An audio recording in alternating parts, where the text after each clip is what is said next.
The year is 1415. Against a sea of French might, a small English force faces annihilation. This is Agincourt, outnumbered, outmatched, their bodies ravaged by disease. Yet, a desperate resolve ignited in their hearts. Through a muddy inferno, English longbows unleashed a storm of death, defying every military convention. Here, amidst the carnage, an improbable miracle unfolded. A day that would forever shatter cavalry's dominance. Before the sun dared to rise on St. Crispin's Day, a silence cloaked the destined battleground. For weeks, Henry V's army had endured a brutal march, weakened by hunger, dysentery, and despair. Facing overwhelming odds, the young king confronted a stark reality. Survival was a distant, desperate dream. Across the field, the flower of French chivalry swelled in confident numbers, expecting an easy, decisive victory. 8,000 weary Englishmen against a formidable host of 25,000, perhaps even more. The very ground beneath them, a seemingly innocuous detail, would soon become their most potent ally. How could this vastly outnumbered, disease-ridden force possibly triumph against such overwhelming power? This was not merely a battle of numbers, but of ingenuity, leadership, and devastating new tactics. At its heart lay the English longbow, a weapon that would redefine warfare and shatter old traditions. Their courage was undeniable, but courage alone could not bridge such a staggering numerical divide. This was a desperate gamble, a fight for survival on foreign soil against impossible, crushing odds. The French, confident in their chivalric might, saw only a trapped, pathetic English remnant awaiting slaughter. Their arrogance was their armor, their numbers, their shield, blinding them to the lurking dangers. But this day their proud cavalry, the very symbol of French power, would meet its mud-soaked end. Survival demanded more than bravery. It required cunning, strategic foresight, and audacious, unconventional methods. A king's leadership, a general's genius, would transform despair into defiance, and defiance into victory. The stage was set for an epic tale, the Battle of Agincourt, a miracle born from mud and blood. Join us as we uncover how a desperate English army achieved one of history's most impossible victories. For generations, the Plantagenet claim to the French throne fueled a simmering, relentless conflict. This was the 100 Years' War. From the Norman conquest, English kings held vast lands in France. Their inherited ambition ignited a continental struggle. The intertwined lineages of England and France created an unsolvable paradox, a constant challenge to royal authority. Across the turbulent Channel, two great kingdoms watched each other with suspicion, their rivalry echoing through history. A new monarch now ascended the English throne, the young, ambitious King Henry V, seeking to forge his legacy. Forged in youthful rebellion, Henry V possessed a singular vision: to reclaim his ancestors' glory in France. England itself, though recovering from civil strife, still harbored restless nobles and ambition, needing a unifying cause. Henry understood the power of a strong military, forging a disciplined force loyal to his singular, unyielding will. His gaze inevitably turned towards France, a kingdom he believed was his by divine right and ancestral claim. Diplomatic overtures and audacious ultimatums were exchanged, but Henry's demands were designed to be rejected. Meanwhile, France was torn apart by the vicious civil war between the Armagnacs and the Burgundians. Chaos reigned. Henry saw France's internal strife not as a tragedy, but as a providential opportunity for English ambition. The decision was made. England would renew the war in France, launching a desperate, high-stakes gamble. Henry framed his invasion as a holy crusade, a righteous war to reclaim his rightful inheritance from God. From every shire, archers and men-at-arms gathered, answering the king's summons, ready for the continental war. A massive fleet was assembled, loaded with the provisions and siege engines necessary for a grand invasion. In August 1415, the English Armada, a beacon of ambition, set sail for the hostile shores of France. They landed near Harfleur, a crucial port at the mouth of the Seine, essential for securing their foothold. The siege began, a brutal, drawn-out affair. Harfleur became a relentless grinding machine, consuming men. Disease, especially dysentery, ravaged the English ranks. More men fell to sickness than to French blades. After weeks of agonizing struggle, Harfleur finally fell. A victory, but one bought at a terrible price. The English army, though victorious, was severely depleted. Henry faced a critical, desperate strategic choice. Instead of returning to England, Henry made a daring, almost suicidal decision to march his men to Calais. The arduous march began, a grueling journey through hostile French territory, shadowed by their enemies. French forces, led by Constable d'Aubray, shadowed the English, constantly harassing their weary flanks.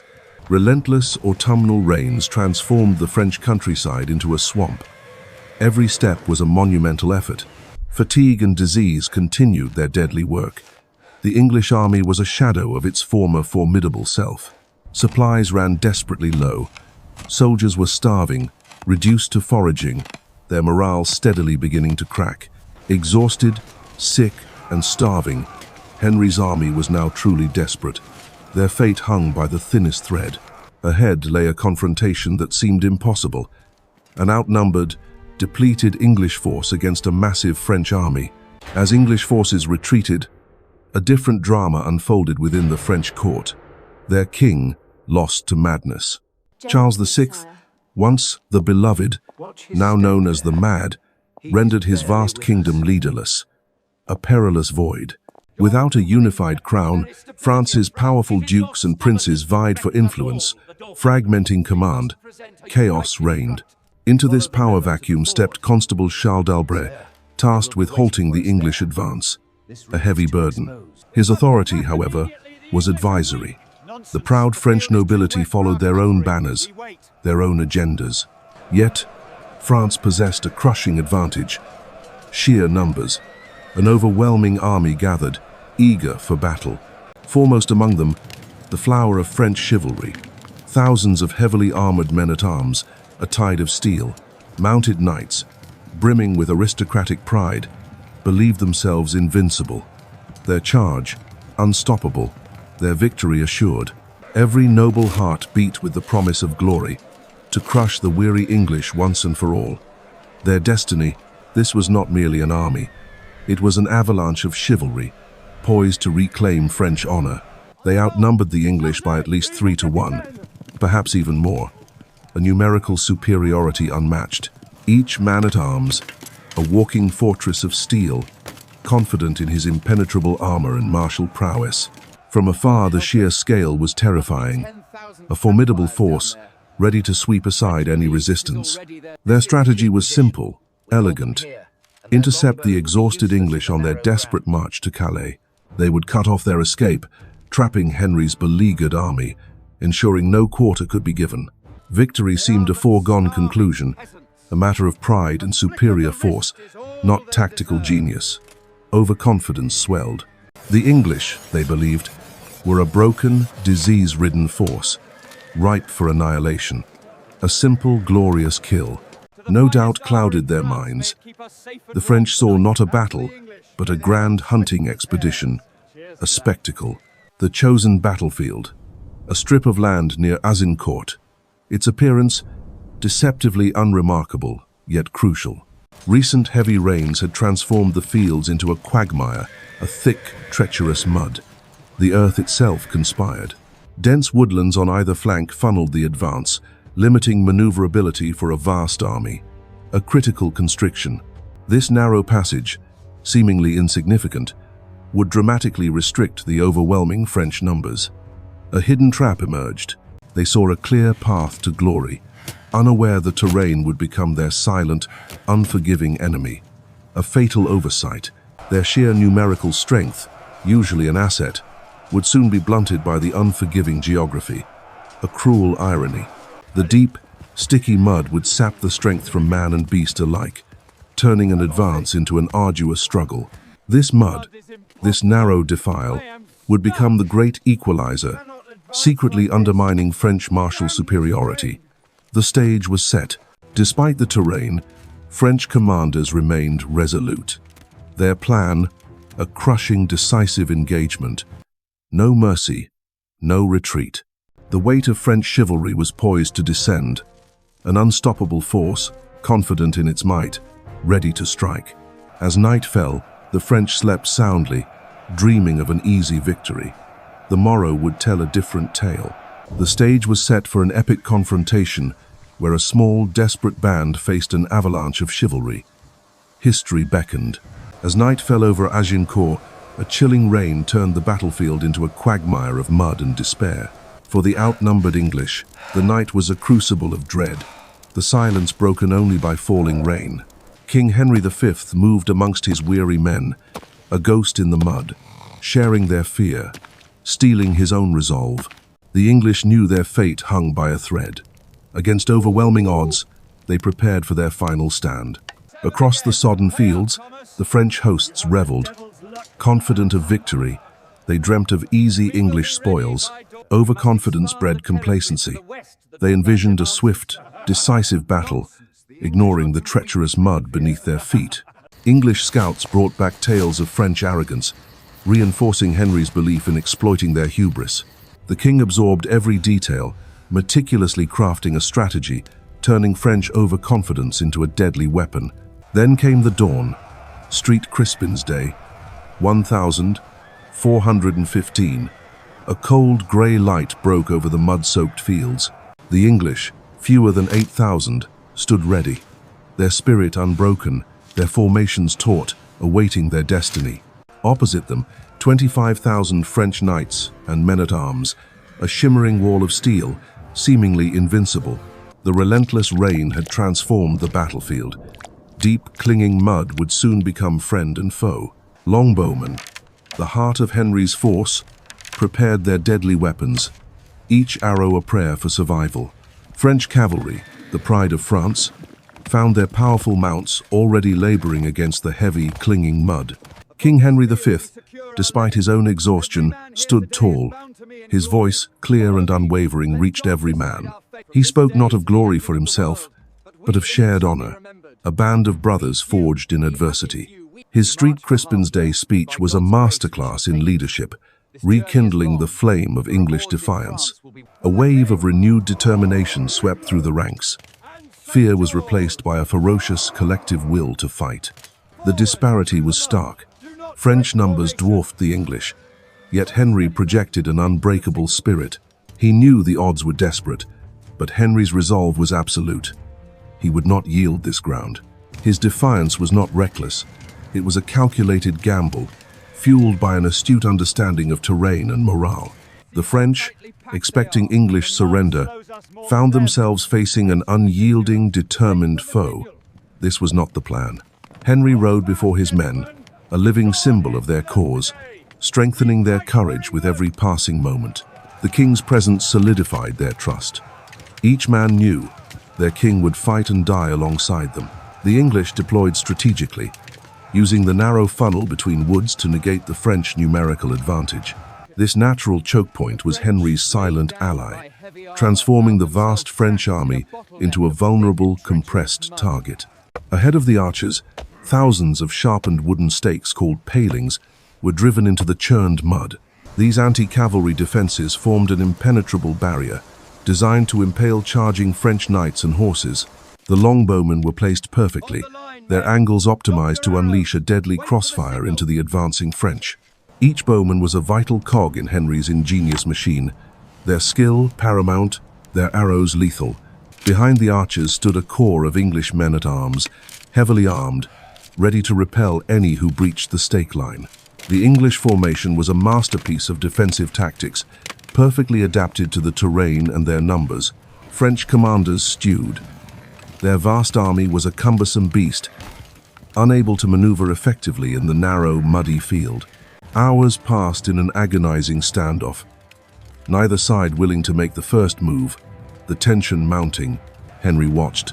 The French, proud and impatient, would not hold their ground forever. He knew their temperament. Then, a moment of audacious brilliance. Henry gave the order, "Advance!" A gasp went through the English lines. The outnumbered English began to march forward, audacious and defiant, closing the gap on their unsuspecting foe. Archers moved swiftly, replanting their protective stakes further ahead, extending their deadly defensive lines. This bold gambit was psychological warfare, a challenge to French pride, forcing their hand, demanding a response. The French were stunned. This small, mud-spattered army had dared to advance, shattering their illusion of superiority. Enraged and insulted, French chivalry could no longer tolerate the English insolence. The moment of decision had arrived. The French war machine groaned to life, spurred by pride and fury. The advance they had been waiting for. Henry's gamble paid off. The French were coming, but on his terms, onto his chosen, treacherous ground. The Battle for Agincourt, a mud-soaked miracle, was about to erupt, forever changing the face of medieval warfare. Thousands of French knights, champions of chivalry, began their fated march. Their heavy armor gleamed under a gray sky. Ahead lay a freshly plowed, rain-soaked field. A treacherous quagmire, waiting to consume their might, slowed them. Each step became a battle against the earth itself. The mud clung, a silent, unseen enemy slowing their advance. Across the sodden field, English archers waited. Their longbows, instruments of death, were ready. Despite the mud's resistance, the French vanguard pressed on, fueled by honor, oblivious to the coming storm. Then, a signal. The order rang out across the lines.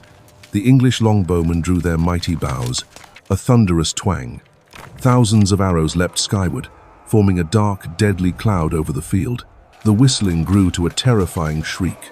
The sky itself seemed to weep death upon the advancing French. Arrows struck shields, helmets, and armor with incredible force.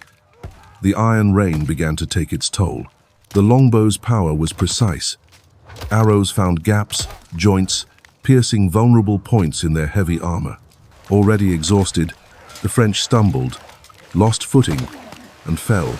The mud now offered no mercy. The quagmire became a trap. Movement was agonizingly slow, draining their strength with every step. Order dissolved into chaos. The vanguard, once proud, was now a struggling, bogged-down mass of men. The narrow field became a deadly funnel. French knights, pressed together, became a perfect, dense target. The arrow storm was relentless, unending. Wave after wave of deadly projectiles hammered the French lines. Wounded knights cried out, their armor offering no sanctuary. Pain and terror spread through their ranks. The English archers, masters of their craft, maintained a terrifying rate of fire, disciplined and deadly. The sheer volume of incoming death shattered morale. Despair began to creep into the hearts of brave men. The once proud French formations dissolved. Each man fought not the English, but the mud and the arrows. The very ground became England's ally. The churned earth trapped, exhausted, and doomed the French advance. The field echoed with screams, the thud of arrows, desperate cries of men trapped within the quagmire. This was Henry's genius, transforming the narrow field into a killing ground, perfectly suited for his archers. French commanders watched helplessly as their vanguard disintegrated. Control was lost, drowned in mud and arrows. Mud-soaked bodies began to pile up, forming gruesome obstacles, further impeding any forward movement. It was an unimaginable storm. Thousands upon thousands of arrows relentlessly poured down upon the trapped French. The heavy armor and the mud rapidly exhausted the French. Every step, every breath, was a monumental effort. The longbows pierced thin points in armor, finding the vulnerable spots. No knight was truly invulnerable here. Their massed formations became a curse. Every arrow found a target within the dense, struggling crowd. The front ranks faltered, then broke. The initial surge of French chivalry was shattered under the barrage, but the lines behind kept pushing, ignorant of the disaster. This created a deadly, crushing bottleneck. Chaos, compounded chaos. The French became entangled, struggling against their own numbers and the mud. Through the carnage, the English archers maintained their discipline, a deadly, efficient killing machine. The field transformed into a brutal tapestry of mud and blood, painting a grim picture of desperate struggle. The vanguard endured an unimaginable ordeal, pinned down, unable to advance, unable to retreat effectively. Men literally drowned in the press, suffocated in the mud, victims of their own irresistible momentum. The English ruthlessly exploited every weakness, every vulnerability, turning the field into a killing zone. There was no respite, no break in the barrage. The longbow storm was an unstoppable force of destruction. The churned ground, seemingly innocuous, proved a treacherous ally for the English, a silent executioner. Their mighty weapons, designed for mounted combat, became cumbersome, useless in the clinging mud. The longbow, symbol of English tactical innovation, demonstrated its terrifying supremacy over heavy cavalry. Disbelief turned to grim resignation. The flower of French chivalry was being systematically dismantled. The constant, horrifying chorus of whistling arrows became the soundtrack to their unfolding nightmare. The great human wave of French nobility, once unstoppable, crashed against a wall of mud and arrows. The muddy field became a testament to tactical genius, a mud-soaked miracle that forever shattered cavalry might. The French vanguard, a struggling, entangled mass, finally met the English line with a desperate, crushing impact. Amidst the churned mud, a brutal, intimate dance of death began. Steel clashed, armor groaned. Their numbers became a curse. Trapped and suffocating, French knights struggled to raise their weapons. English resolve, honed by hunger and cold, met French desperation in a terrifying, primal struggle.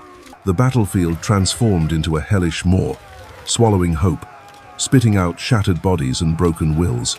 Every inch of ground was contested, every breath a testament to a warrior's fleeting survival. The archers, now unburdened of arrows, joined the melee, their lighter weapons proving deadly. Standards wavered, then fell, symbols of collapsing order swallowed by the suffocating press of bodies. The ground itself became a gruesome tapestry, woven with blood, mud, and the remnants of glory. Their grand charge had faltered. Now, ensnared by mud and men, they faced utter annihilation. The English, fighting for survival and their king, exploited every weakness in the French congestion. The sheer weight of their armor, once a symbol of power, now became a suffocating, lethal burden. Against the odds, English captains led from the front, their unwavering courage inspiring exhausted comrades.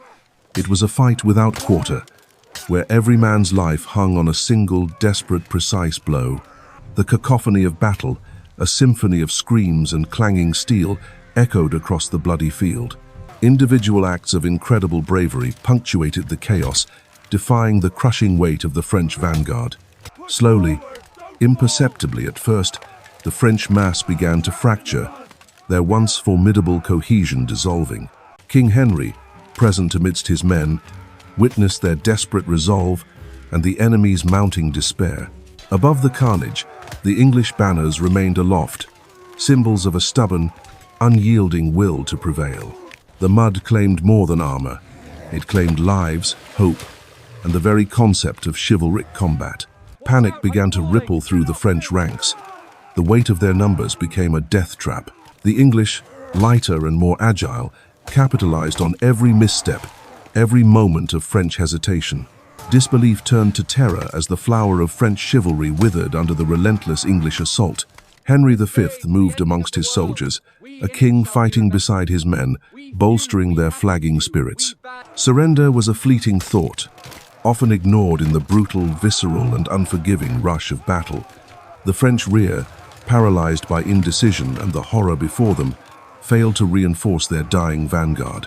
Resourceful and desperate, the English adapted, turning captured French arms against their former owners.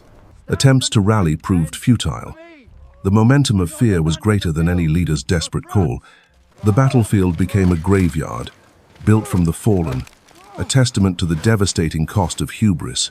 English endurance, born of necessity, shattered French arrogance. Victory was slowly, brutally, being forged. Amidst the carnage, a growing number of high-ranking French prisoners were taken, awaiting their fate. Suddenly, a chilling alarm. Word spread of a renewed French attack, threatening the undefended baggage. Henry faced an agonizing choice: risk losing everything to protect his prisoners or ensure his army's survival. The perceived threat, though minor, was enough. A small local attack became a crisis of command. With a heavy heart, King Henry issued the unthinkable command: execute the French prisoners to prevent a rear attack. A terrible silence fell over the designated area. English soldiers, some clearly reluctant, obeyed their king. The harsh reality of war stripped away chivalry. Survival often demanded acts of appalling brutality. It was a dark stain on an otherwise glorious victory, a grim testament to the battle's desperate stakes. The sight of their fallen comrades, coupled with the prisoner executions, broke the last French will. The retreat became a full-blown rout. French soldiers, nobles and commoners alike, fled in utter terror. The English, weary but victorious, pursued only briefly, their strength spent, their objective achieved. The field was silent, save for the groans of the dying. Agincourt lay transformed into a vast, muddy charnel house. Henry V surveyed the devastation, a victory secured, yet stained by the immense human cost of war. Agincourt was a miracle of resolve, shattering French military might and forever changing the course of history. As dawn broke over Agincourt, a chilling silence replaced the battle's roar. The field revealed its brutal tally. Thousands of French knights and men-at-arms lay dead, their rich regalia now merely mud-caked shrouds. The flower of French nobility was annihilated. Names echoed across Europe, now whispered in shock and grief. Princes, dukes, and counts. An entire generation of France's leadership lay broken. A dynasty bled out. Their numbers, once their greatest strength, became their ultimate weakness. The sheer scale of loss was unfathomable. In stark contrast, English losses were astonishingly light, a testament to their disciplined archery and chosen ground. Henry V walked among the fallen, his face etched with the grim reality of victory, the price of his triumph. For France, Agincourt was a trauma, a psychological wound that would fester, shattering national pride and morale. The political landscape of France was utterly destabilized, a void in leadership, ripe for further English exploitation. For the English, it was miraculous, an impossible victory against overwhelming odds, boosting morale beyond measure. Henry V's prestige skyrocketed. He was no longer just a king, but a divinely favored conqueror, a legend. The English believed God himself had intervened, proving the righteousness of Henry's cause and his claim to France. Agincourt solidified English claims to the French throne. Henry's audacious gamble had yielded immense dividends. This was not the end, but a new, brutal chapter in the 100 Years' War. England's dominance began. The scales of power in Western Europe had irrevocably tipped. Agincourt redefined the course of history. The toll on French nobility was catastrophic. Entire lineages were extinguished, creating a profound power vacuum. English casualties, though heartbreaking for those affected, were militarily negligible, a near-perfect, low-cost victory. France plunged into deeper political chaos. Their military might was shattered, their government utterly paralyzed by loss.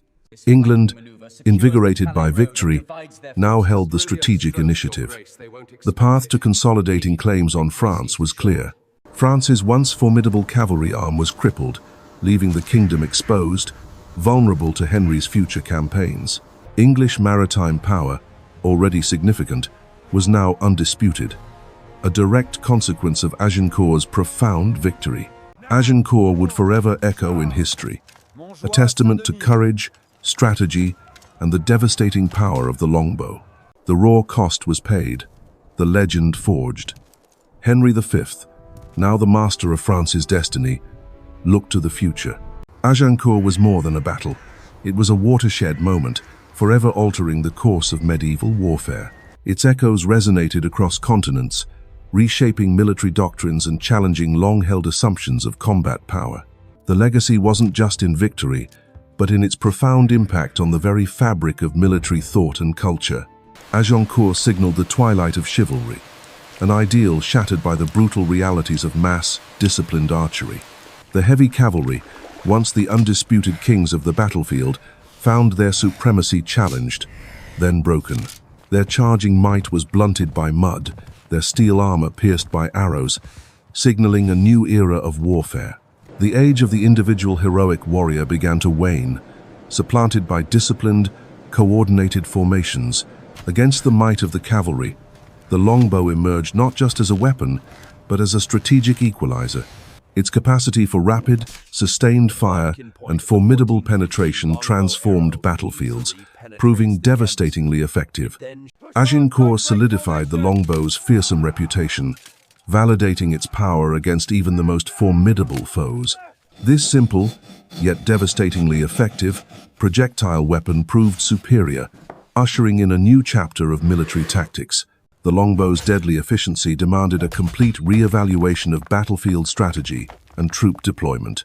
The battle fundamentally shifted perceptions of warfare, emphasizing discipline, terrain, and projectile dominance. It was a stark lesson. Technological advantage, combined with intelligent strategy, could overcome sheer numerical superiority. Commanders across Europe began to adapt, recognizing the irreversible changes wrought by this muddy, bloody field. The strategic brilliance displayed at Agincourt continues to be studied, a timeless testament to tactical innovation. Beyond the battlefield, Agincourt's dramatic narrative was immortalized by the pen of William Shakespeare. His Henry V transformed the battle into an epic tale of English courage and resolute leadership. Shakespeare cemented Agincourt's place in cultural memory, crafting a legend that still inspires centuries later.